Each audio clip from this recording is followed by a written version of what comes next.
Hello, welcome to Water Sign Philippines. So, ito yung reading natin for water sign, Cancer, Scorpio, Pisces. Take only what resonates, guys. Bali, hindi ito magre-resonate sa lahat kasi unfortunately, hindi ko po talaga makukuha lahat ng energy ng water sign sa mundo. So, kung hindi ko makuha yun sa'yo, okay lang yun. Yung mga next readings pa naman tayo. And kung gusto mo, pwede ka magpa-personal reading kay Jing Tarot Reader. Siya yung friend ko, guys, hindi ako yun. Kasi, hindi ako open pa sa personal reading, pero just in case mag-open ako, mag-announce na lang po, magsasabi na lang po ako. So, this is for water sign. Let's start. You do have here the Lovers, Gemini energy, okay? At saka, Seven of Swords. Okay, ito yung main energy mo. Bottom of the deck is the Moon. This is Pisces energy. Gemini, Libra, Aquarius. Okay, water sign. Yung iba sa inyo, I feel like you are manifesting a relationship, connection. Ito yung minamanifest mo. Ito yung gusto mong mangyari.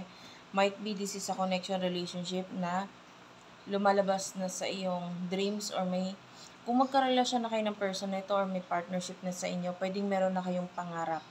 Okay, and so ang minamanifest mo dito is yung pangarap ninyo na mabuo kasama tong person na to. No? Pero yung iba sa inyo, maybe itong person na to is someone na nag-a-appear or lumalabas sa panaginip mo and might be minamanifest mo itong taong to. So, take only what resonates. Kasi yung iba, pwedeng may relationship na, may connection na, pero yung iba, pwedeng wala pa. Pero, lumalabas na itong person na supposed to be ka-connect mo, karelasyon mo na, or dapat mong makarelasyon because maybe there's a soulmate connection sa inyong dalawa na nararamdaman mo, pero dahil wala pa, hanggang pagmamanifest pa lang ang nagagawa mo sa ngayon. Okay? So, sino ba itong person na kakonect mo pagdating sa love?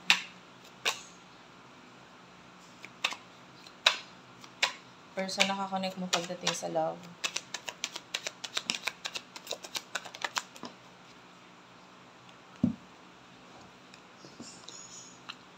Four of Wands and the Queen of Pentacles. So, this is someone na stable, maybe someone na may mga kaya ng patunayan, or maybe yung iba, you could be married with this person, or kung hindi man, pwedeng, kaya siya lumalabas sa dreams mo kasi you are married in your past life. Okay, so maybe spiritually connected ka nga dito sa person na to, so might be you are like husband and wife in the past, in your past life, and then this could be your soulmate. Yung iba naman sa inyo, kung may relationship na sa inyo, then itong person na to is like, pwedeng stable siya, pero may mga problem siya ngayon with regard sa money. Five of Pentacles, Taurus, Virgo, Capricorn. So, nakita tayo ng problema with regard sa pera dito sa taong to. I feel like water sign, with the Seven of Swords, pwedeng hindi ka nagiging open sa taong to, hindi ka nagiging honest sa emotions mo, kung ano yung mga, pwedeng tahimik ka lang kung kumilos or gumalaw sa connection or sa relationship mo sa person na ito. Or maaring hindi ka ganun nakikipag-communicate sa kanya. So anyway, ano yung emosyon ninyo sa isa't isa?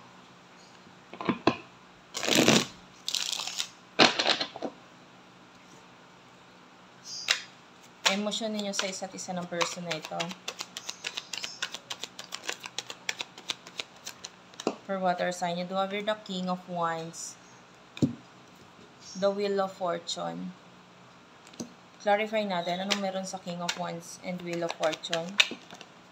The World is here. Ayan, dalawa yung major arcana, the Wheel of Fortune at saka the World. Tapos meron pang isa dito, Queen of Wands, King and Queen of Wands. Yan. Ang lakas talaga ng feeling mo na this is someone na like soulmate or twin flame kind of energy with the King and Queen of Wands. Okay? So,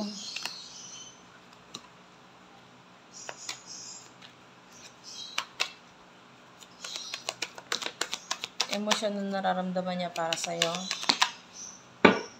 Page of Swords, the Eight of Cups, Nine of Coins and the Four of Coins. Bottom of the deck is the Seven of Cups. Okay. So, nakikita natin yung emotion ng taong ito for you is with the Nine of Coins. Actually, ano siya ngayon focus siya sa money. Especially, sabi ko nga sa'yo, pwede may mga pinagdadaanan siya na may kinalaman sa pera. And pwedeng may something na pinag-iipunan nitong taong ito. Okay, may pinag-iipunan nitong taong ito. Maybe may kinalaman nito sa child or children. If, like, kung may anak kayo or what, kasi some of you could be in a relationship. Yung iba naman sa inyo, pwedeng this person wants more than that. Like, kung magkarelasyon na kayo ngayon, gusto niya ng more than relationship. So, yung iba sa inyo, kung feeling mo soulmate mo tong taong to, gusto niya ng more than, like, maybe more than friends. For some of you, kasi more on future ang iniisip niya. And doon sa future na yun, ang iniisip niya, yung may kinalaman sa'yo, may kinalaman sa inyo. Okay? And kung wala man kayong kayo, you know, kasi yung iba, this is a soulmate connection, gusto niya ng future na kasama ka, pero alam niya na bago mangyari yon, kailangan ayusin niya muna yung sarili niya. Okay? And currently, nagkakaroon siya ng mga problema financially, and pwedeng hindi niya magawang maisakatuparan or magawa itong mga pinaplano niya or gusto niya mangyari with regard sa iyo dahil maybe may kinalaman sa issues niya regarding pera. The Seven of Cups is here, Cancer, Scorpio, Pisces. So, at the bottom of the deck, etong person na to is like daydreaming. So, maaring hindi lang ikaw yung nagde-dream dito sa person na to, but itong person na to. But yun sa kanya kasi mas more on daydream.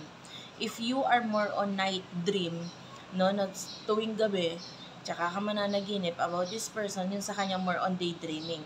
Might be may mga iniisip siya na may kinalaman sa future na parang magkasama kayo, ganyan, and then etc. etc. Okay? So, I can see a lot of dreams. So, actually, yung sa'yo, pwedeng night and day din. Pero, yung sa kanya, more on, alam mo yun, more on focus siya talaga sa future kasi. And, let's now move on to the future para sa inyong dalawa. Anong meron sa future ninyong dalawa ng person na ito? In the near future for you. Okay, wait lang, nalaglag. Okay. Umupo lang ako, guys, kasi kanina nakatayo para hindi naman laging, kasi minsan sakit naman po yung lagi nakaupuan ng mahirap. So anyway, umupo na ulit ako. You do have here the star, and this is Aquarius energy. Aquarius, the star, 10 of Cups, I mean, napaganda ng future because I feel like may mga pagte-take ng risk dito with the Fool. Pero yung pagte-take ng risk, guys, kailangan pagtutulungan to, ha. May nakikita tayong pagtutulungan dito. So, if this is a soulmate, a twin flame, kailangan tulungan mo rin siya. Like, kung may kailangan maging communicative ka. Okay? Seven of Swords is here. Kasi ikaw yung nakikita natin na parang, I mean, kung titignan mo yung picture na ito, it looks like a ninja. Alam mo yung ninja? Like, they're like hiding in the shadow. Okay? So, pwedeng ikaw, something na may kinalaman sa like shadow mo or insecurities mo or mga bagay na naiisip mo na pwedeng hindi mo ma-open sa taong to or mga bagay sa maybe childhood mo because the Page of Swords is here. So, Page of Coins is here. So, that's like a childhood energy. So, pwedeng may kinalaman sa childhood mo na hindi mo maharap. Okay? Or maybe may kinalaman sa child or children. Okay? But, yun ay para doon sa mga may soulmate connection, spiritual connection. Yung iba naman, na may connection na kayo, na may relationship na kayo, nitong person na ito, I can see na meron some kind of vacation, pagbabakasyon, ang possible na mangyari with the both of you.